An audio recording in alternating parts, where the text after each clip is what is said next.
Hello and welcome. This is going to be my review of the Gerber Bear Grylls folding knife.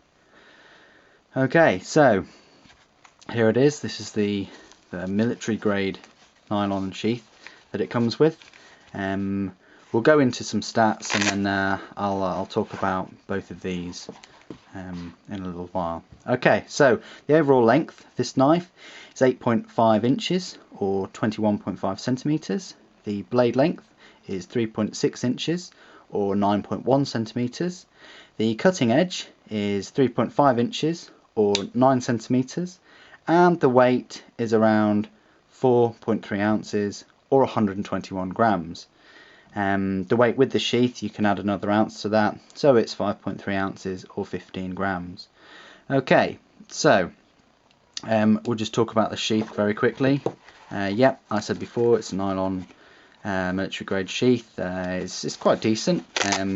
You do get your Bear Grylls Priorities of Survival guide, which can be nestled in there and used for starting a fire if needs be.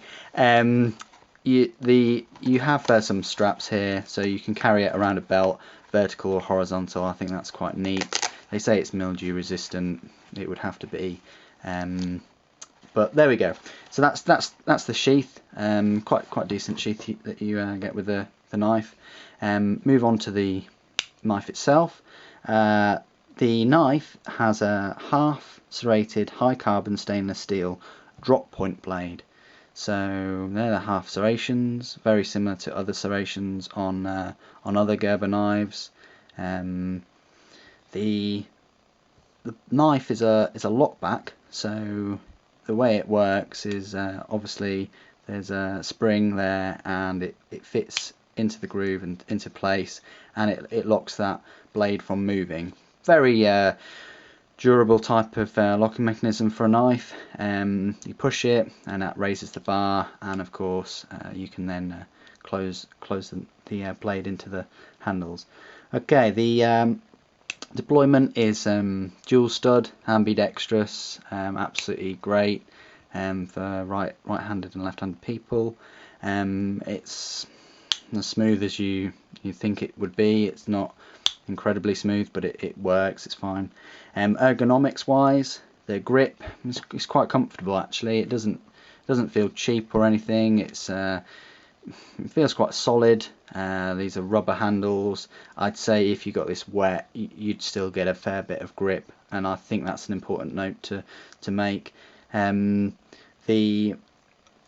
The Priorities of Survival guide that you get with it is very useful. I know I made a joke about using it as start a fire, but it's got many things there that you could use in an emergency situation, and they could well save your life. So it's worth reading that at some point. There's no liners in this knife.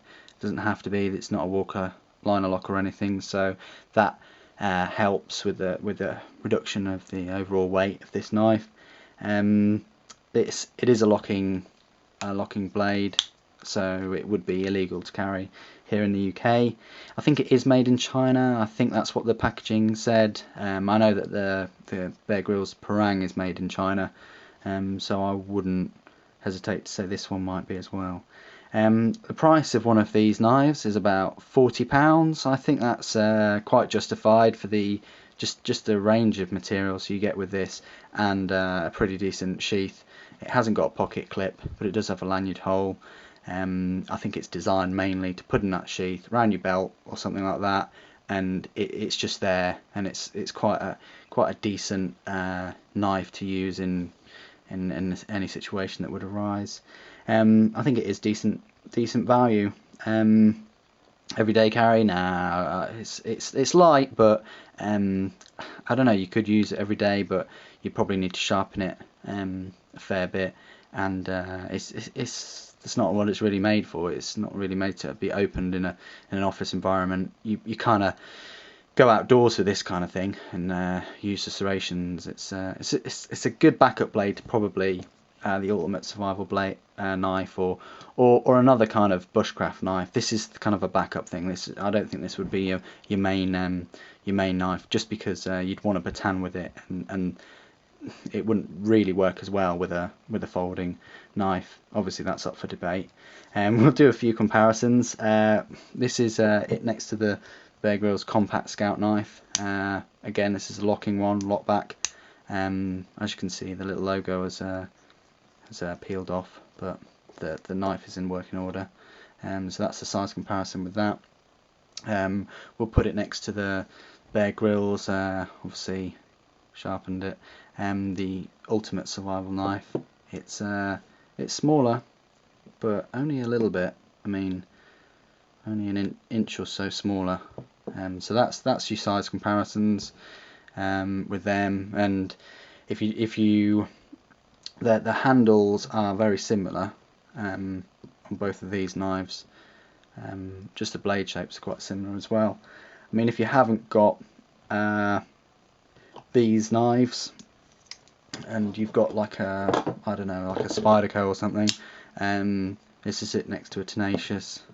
Obviously two very different types of knives and what you'd use them for, but this is just purely for a size comparison. And there's a Spyderco UK PK.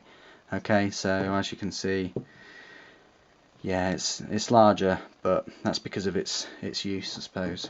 Okay, and in case you were wondering how it goes next to just a normal kind of bushcraft knife, where we have a Mora knife, that's the size wise. So yeah, it would be a kind of a decent backup knife for a bushcraft knife, I suppose.